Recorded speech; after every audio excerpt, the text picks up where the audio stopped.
28-годишниот Далибор Стојанов од Кочани успеа меѓу 48 пријавени момчиња прв да стигне до крстот во водите на Кочанска река по повод празникот Богојавление Водици. 10 пати досега се пријавува за овој чин и конечно упорноста се исплати и му се насмеа среќата да го фати честниот крст. Најсреќниот Стојанов со неговите другари според обичајот ќе ги посетат семејствата во градот, кои го даруваат крстот со пари за здравје и среќа. Тој пред сите присутни ја даде христијанската заклетва и посака Бог да му дари здравје на него и неговите најблиски. Многу сум среќен, ова ми е 10-та година што се фрлам прв пат го фаќам крстот во моите раци.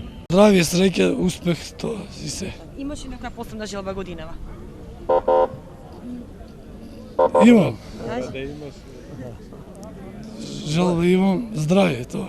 Празнувањето на верскиот празник Водици во Кочани е еден од најмасовните црковно-верски манифестации.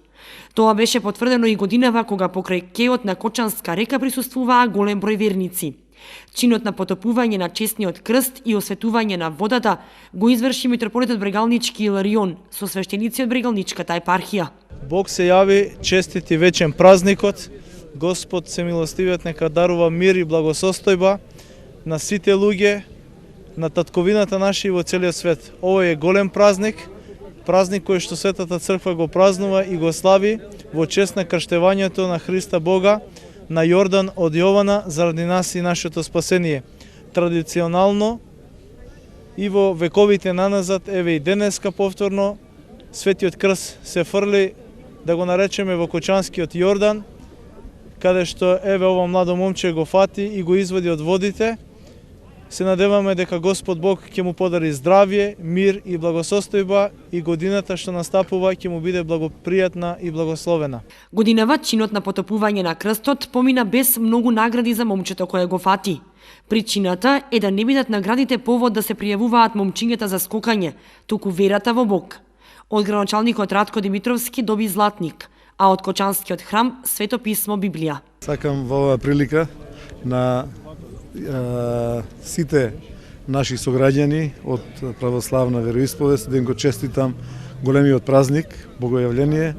Сакам да ги поздравам сите што се тука, што ја продолжуваме една вековна традиција, што го негуваме и одржуваме христијанството, а посебно на оние кои што денеска го слават овој ден како нивна куќна слава, како имен ден во фамилијата и посебно на среќниот фаќач на крстот.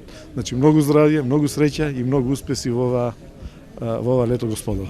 Пред одржување на чинот на потопување на честниот крст во храмот Свети Великомачени Ѓорги се одржа света божествена литургија, пошто со свечена литија верниците и свештениците се упатија кон мостот во паркот каде се потопуваше крстот. Успешно помина и лицитацијата на иконите и крстот, кој беше продаден по цена од 11.000 денари, а го купи председателот на Советот на општина Кочани Јордан Димитров. Оние кои ги купија иконите ќе ги чуваат во своите домови 40 дена за здравје, пошто ќе бидат вратени во црквата. Празникот Богојавление е поврзан со крштевањето на Исус Христос во водите на реката Јордан од Свети Јован, кој оттогаш се нарекува крстител, а фаќањето на крстот означува соединување на човекот со Бог. Тој важи за еден од најголемите христијански празници.